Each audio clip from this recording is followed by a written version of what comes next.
Welcome to my channel. If you're new, I go by She Is Complex. And yeah, today I'm just gonna be doing a chit chat. Get ready with me. If you watched the last video, I am not a beauty guru. So I'm not really gonna be going through all of the products and stuff like that, but it's gonna be more so just me talking with you guys, and you can watch me while I get ready. Stay tuned if you want to watch the rest of my video. And don't forget to like, comment, and subscribe in the down bar. All right, let's get started. So this is kind of weird for me because I never really do my makeup out here. Let me know if you like this location better than my room. I'm still getting some things together, but let me know what you guys like. Let me know in the comment section below. I'm actually gonna use y'all as a mirror, bro. So I'm just priming right now because your girl's oily. She's super duper oily, and I don't typically wear makeup every day. I really don't even wear makeup in the summertime, but being that it's a little bit cooler in New York today, I'm just kind of, trying to do something for the girls. So what am I doing today? So today I just finished running some errands earlier today. I had to go to the doctor's office because my manager's clocking me for a doctor's note because I was late, but I had food poisoning literally that same week, and I called out because I had food poisoning.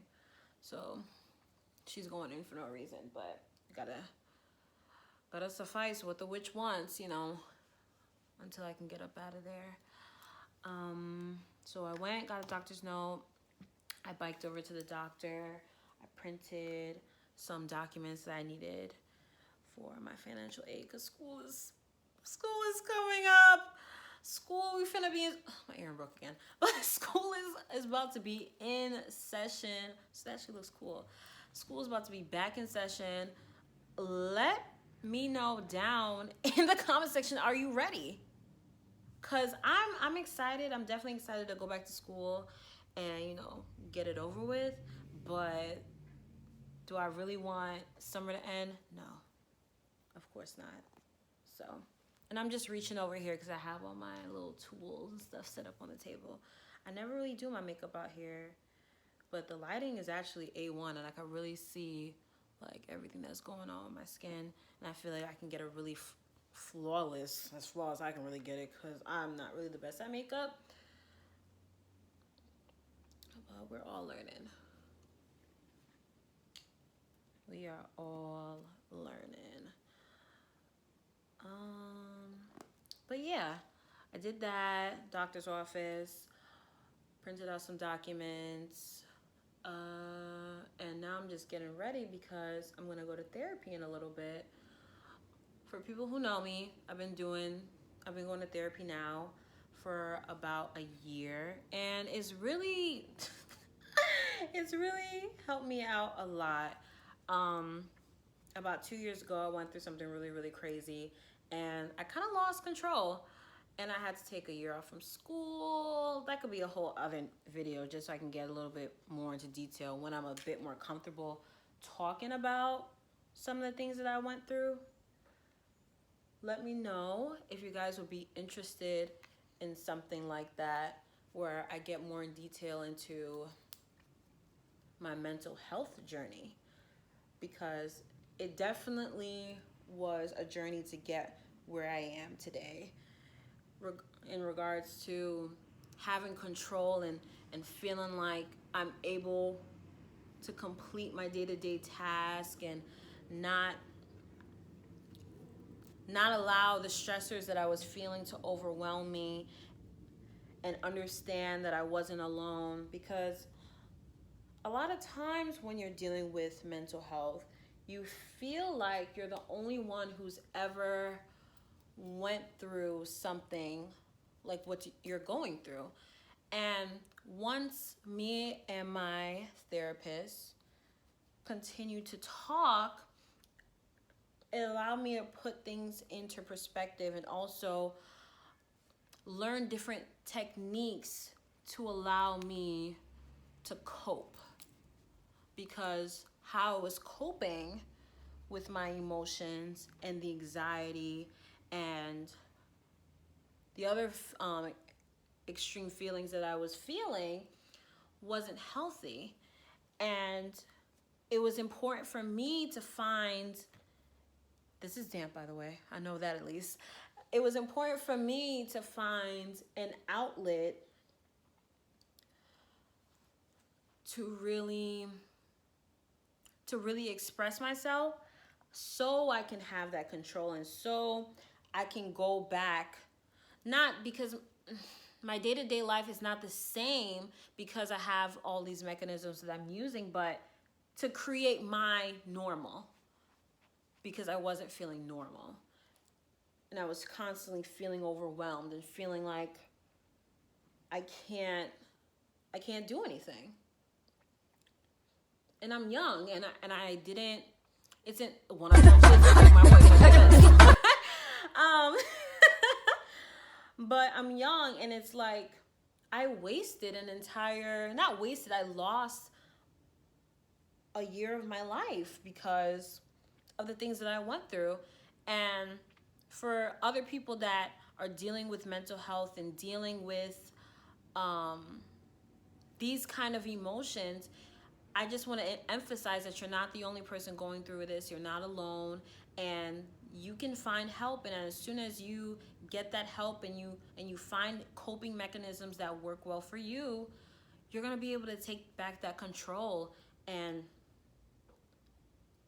feel more confident to go through your day-to-day go through your day-to-day life and feeling comfortable.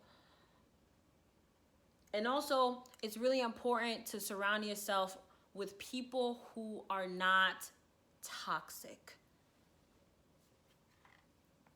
Not toxic. People who you can't open up to and really are receptive to those emotions that you're feeling. People who are downplaying how you're feeling, saying, oh, it's not that serious. Oh, you're fine. Like, you need to really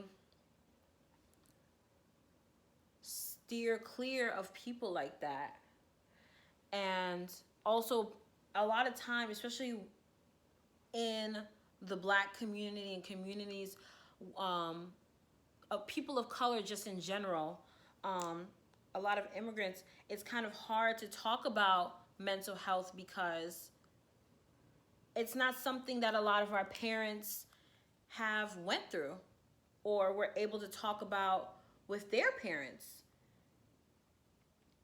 There wasn't a clear conversation or clear understanding, and it's only now that in our generation that it's easier to talk to our parents about these kind of things. With me, in my experiences, my mom and dad they were understanding that I needed help, but they weren't understanding in the fact of what mental health was. It was just like, oh, she's going through something. Not more so, she's going through something and this is something that is life-changing and it's going to be a continuous day-by-day task that she has to work on because she's different, because she has mental health issues, she has anxiety, she's suicidal, all of those things. And I try to keep them in the conversation, but it's like we're speaking two different languages because it's not something that they grew up hearing about. It's not something that's normalized from where they are. My parents are from the Caribbean. My mom, she's Guyanese, and my dad's Grenadian. And I can imagine that in a lot of other minority groups, it is so hard to talk and do this at the same time. In other minority groups, that the conversation, this is something that you can openly speak about. That's why I hope for when I have kids, or even now while I'm still a young adult, with the younger men and women that are in my life, I hope that they can come to me, or I can be of some sort of assistance to let them know that it's okay if you're feeling anxious, if you're feeling suicidal, if you're feeling like you're so overwhelmed that you can't perform your daily tasks. That's something normal. It's something very normal. And you can get help. And it sucks that a lot of times that when you go to people that you feel as though are emotionally available, they're actually not, because sometimes it's the same thing. It's not something that's normalized. And when you notice that a person isn't really understanding, it doesn't mean that they love you less. It's just you need to find that right person to speak to who is a bit more receptive. For me, my first experience was I told my mom that I was feeling suicidal my first year in college. And I felt ill prepared for that transition to adulthood, and other aspects were occurring in my life. Things were changing so quickly.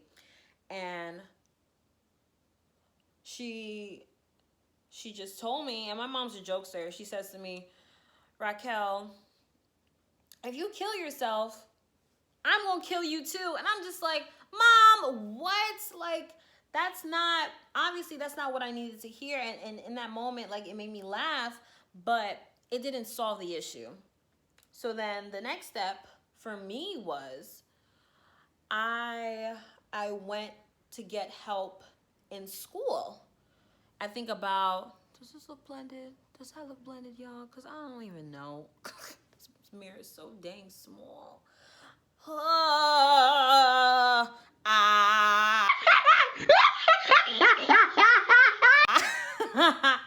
But yeah, like, I went to school because they had mental health services on campus. And I'm thinking, like, yes, like, I'm about to get myself together. And I went in and I told the woman, I think this is by time like my sophomore year, probably like the end of my sophomore year, because I had a hard time speaking about this and opening up, because I felt like my first experience with my mom, she didn't really get it. Like, I hope this lady really understands what I mean, and I hope that I can move forward. So I let her know how I'm feeling, and she then says to me, have you ever tried to commit suicide before? And I said, no, at this point, no, I have not. She was like, so you're not suicidal then?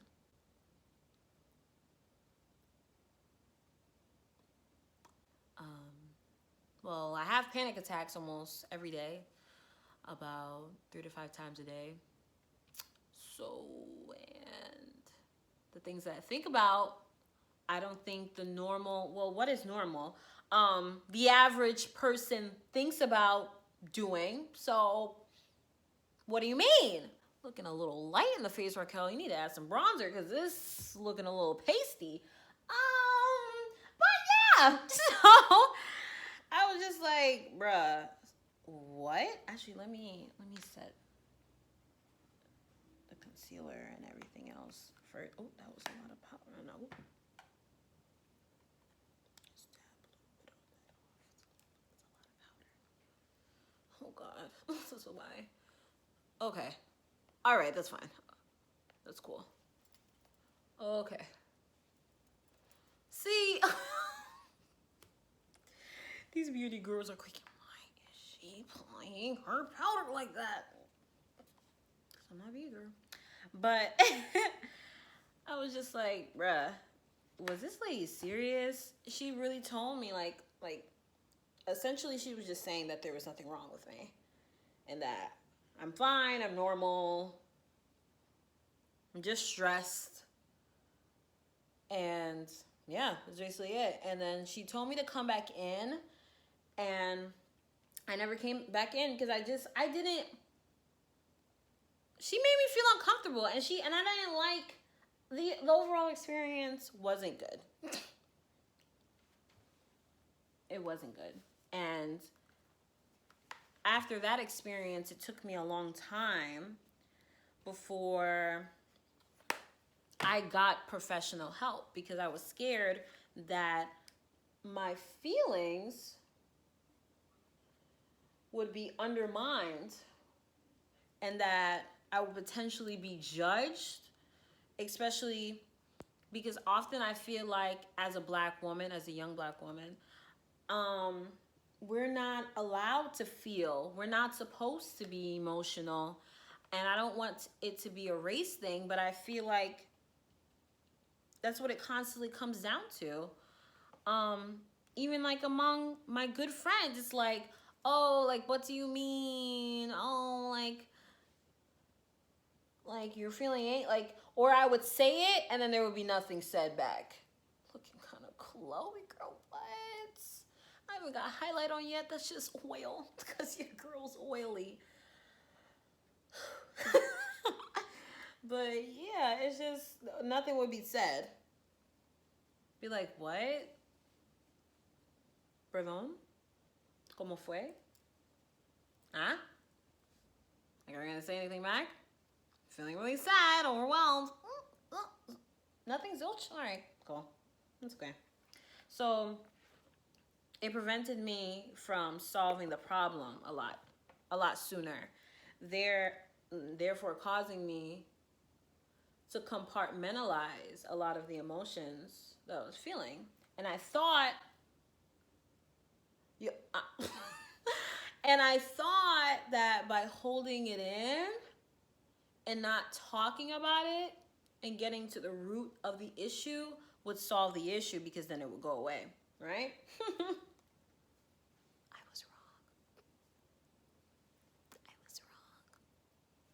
I was wrong.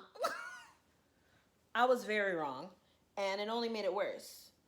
It caused me to sever ties with a lot of the friendships, family relationships. I was in a horrible relationship at the time. I thought that was benefiting me, but it wasn't. And it just put a lot of strain on a lot of my relationships. Let me not say it was a horrible relationship, because that person did help me a lot in some ways, but then it was also like he wasn't, because in other ways he was kind of trash. But that's neither here nor there. Yeah, okay. And yo, I'm messy. But yeah, I constantly was just running away from the issue, and it got worse, and it kept getting worse. I took off from school thinking that I could take back some control just by taking some time off, not getting professional help. Didn't solve the problem. I moved to Texas. Didn't solve the problem. I moved back to New York. Didn't work for months. Laid in bed. Nothing. Didn't solve the problem. It wasn't until I went to the actual source. I can't get into that because it's just a little too personal. But when I went to the actual source, I got the information that I needed. It was actually right here on this couch that the talk happened. And then following that with therapy, it really helped me out a lot.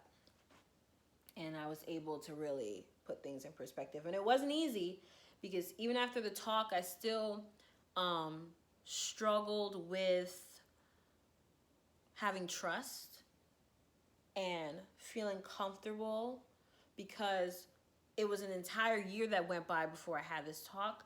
And I had damaged myself so much by the other outlets I was using to cope, because I wasn't in therapy. So I had to heal and take time and build back a foundation and really kind of learn myself again and understand that everything that I went through, it was okay. And now it's like I look back and I can laugh. There's still some severed ties in terms of relationships, but I've gained better ones, not only with other people, but with myself. My confidence has gone through the roof, and I'm just a whole different person. I thought I had experienced happiness before, but I'm so content with myself now, and I'm doing better in school. My grades were trash. They were cheeks. They were basura. They were horrible, right? Um, Now I basically have straight A's, 3.9 average. Um, Things are just they're so different, and even though at first it just seemed like I was just content and maneuvering myself cautiously, now I feel like I'm in a place where I'm truly myself. And I'm still, your personality and your being is constantly changing, right? But where I am in this moment, it's really good. I'm strong, and it's an amazing feeling, because my lowest point was when I am I getting emotional? Oh my god. Girl, you better not cry. You putting this makeup on. You done took your time. You're blending. What time is it? Because I gotta get out of here. Okay, I still got enough time. So I better not cry. Feel a little. Feel a little. Let's see. Maybe it's just my eyelashes tickling me. I better not cry because I really will lose it. But what's the last thing I said? Dang, I lost train of thought. Oh, when I look back at my lowest point, when I was feeling depressed and feeling like I was incapable and feeling like I was inadequate and all of these negative emotions about myself, um, compared to now.